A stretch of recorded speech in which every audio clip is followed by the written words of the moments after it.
पिछली वीडियो में हमने ऑर्बिटल्स की बात की थी और ये कहा था कि इलेक्ट्रॉन्स न्यूक्लियस के गिर्द बिल्कुल उसी तरह चक्कर लगाते हैं जैसे एक सैयारा सितारे के गिर्द घूमता है या जैसे हमारी अर्थ सूरज के गिर्द घूमती है। इसके साथ साथ हमने ये भी कहा था कि ये जानने के लिए कि इलेक्ट्रॉन इस वक्त कहाँ मौजूद है, हम इन तमाम मकामात का गुमान करते हैं जहां इसके मिलने के ज्यादा इम्कानात हैं या जहां इसके मिलने के कम इम्कानात हैं। दरअसल ऑर्बिटल इसी बात की वजाहत करता है कि ये इलेक्ट्रॉन कमोबेश किस जगह पर पाए जाएंगे। ये डायग्राम हमें ऑर्बिटल्स की मुख्तलिफ किस्में दिखाती है जो मुख्तलिफ शेल्स के सब शेल्स में पाए जाते हैं। तो आपके पास एस सब शेल है, एक पी सब शेल है जिसमें 3 मुख्तलिफ ऑर्बिटल्स हैं और फिर आपके पास डी सब शेल है जिसके पास 1, 2, 3, 4 और 5 मुख्तलिफ ऑर्बिटल्स हैं। एक ऑर्बिटल में 2 इलेक्ट्रॉन्स भरे जाते हैं और अगर आप सब शेल की बात करें तो इसमें एस सब शेल में 2 इलेक्ट्रॉन भर सकते हैं, पी सब शेल में 6 इलेक्ट्रॉन्स भर सकते हैं और डी सब शेल में 10 इलेक्ट्रॉन्स भर सकते हैं, क्योंकि हर ऑर्बिटल में 2 इलेक्ट्रॉन्स आते हैं।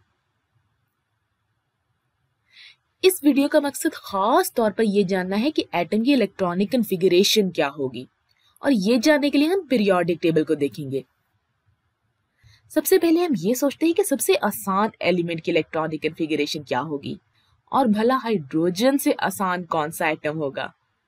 तो अगर हम हाइड्रोजन के एक न्यूट्रल एटम की बात करें तो इसका एटॉमिक नंबर है 1, जो कि हमें बताता है कि इसके पास एक प्रोटॉन है और अगर ये एक न्यूट्रल एटम है तो इसका मतलब है कि इसके पास होंगे एक इलेक्ट्रॉन। अब ये इलेक्ट्रॉन कहाँ पाया जाएगा? ये अपने सबसे कम ताकत वाले लेवल पर मौजूद होगा और यूं कह ले कि ये अपने पहले शेल में होगा और इस पहले शेल के पास सिर्फ एक सब शेल है, यानी इसका पास सिर्फ एक किस्म का ऑर्बिटल है। इसके पास सिर्फ एस सब शेल है और न्यूट्रल हाइड्रोजन एटम का ये एक इलेक्ट्रॉन यहीं पर जाएगा। हम कहेंगे कि इस पहले शेल की इलेक्ट्रॉनिक कॉन्फ़िगरेशन है 1s1, क्योंकि इसके पास एक इलेक्ट्रॉन है।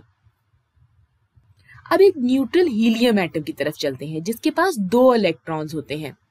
तो बजाय इसके कि अपने पहले शेल में सिर्फ एक इलेक्ट्रॉन रखे, यहाँ पर 2 इलेक्ट्रॉन रखे जा सकते हैं या 2 इलेक्ट्रॉन फिट हो सकते हैं।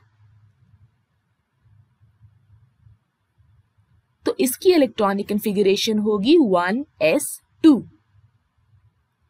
तो अब इसके बाद हम लिथियम पर चले जाते हैं। एक न्यूट्रल लिथियम के पास होते हैं 3 इलेक्ट्रॉन्स। पहले 2 इलेक्ट्रॉन्स पहले ताकत के लेवल पर जाएंगे, यानी पहले शेल में 1s2 होगा और बाकी एक इलेक्ट्रॉन दूसरे शेल में जाएगा और वहां s सब शेल सबसे पहले भरेगा।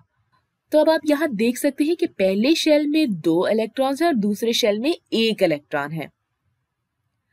अब आपका बेरिलियम के बारे में क्या ख्याल है? खैर, ये काफी हद तक लिथियम से मिलता जुलता है क्योंकि इसके पास 4 इलेक्ट्रॉन्स मौजूद हैं।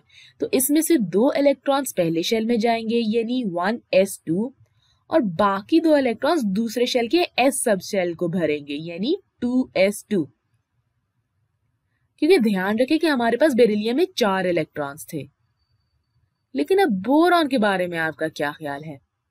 बोरॉन से मामला थोड़ा सा दिलचस्प हो जाता है क्योंकि एक न्यूट्रल बोरॉन के पास होते हैं 5 इलेक्ट्रॉन्स।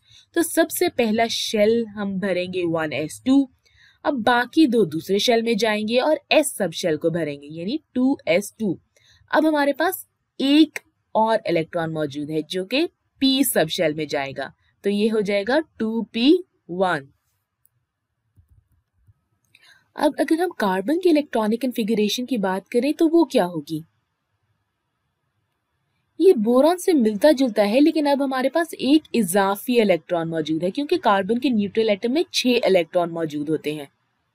तो ये छठा इलेक्ट्रॉन पी सब शेल में जाएगा क्योंकि पी में एक इजाफी या एक एक्स्ट्रा इलेक्ट्रॉन आने की जगह है। तो अब आप ये तस्वीर कर सकते हैं कि जैसे जैसे एटम बड़ा होता रहेगा वैसे वैसे इलेक्ट्रॉन्स की तादाद भी बढ़ती रहेगी। तो ये मामला काफी पेचीदा हो सकता है और लिखने में काफी मुश्किल पेश आ सकती है। तो इसके लिए हम नोबल गैस की कॉन्फ़िगरेशन इस्तेमाल करते हैं या नोबल गैस की नोटेशन इस्तेमाल कर देते हैं। और बजाय ये कहने के कि ये कार्बन है, हम कहते हैं कि पहले कार्बन के पास आएगी हीलियम की इलेक्ट्रॉनिक कॉन्फ़िगरेशन, इसको हम ब्रैकेट में लिख देंगे, और फिर आएगा 2s2 और 2p2। तो अब आप कहेंगे भला ये कैसे आसान हुआ, इस हीलियम की जगह हम 1s2 ही लिख देते। तो आप ठीक कह रहे हैं, कार्बन की इलेक्ट्रॉनिक कॉन्फ़िगरेशन इस तरह लिखना भी आसान है, लेकिन जैसे जैसे हम अगले एटम्स की तरफ बढ़ते रहेंगे उनके पास बहुत सारे इलेक्ट्रॉन्स होते रहेंगे, और तब हमें ये आसान लगेगा कि हम किसी नोबल गैस का इस्तेमाल करें और उनकी नोटेशन साथ लिखें, ताकि ये पूरी इलेक्ट्रॉनिक कॉन्फ़िगरेशन छोटी हो जाए।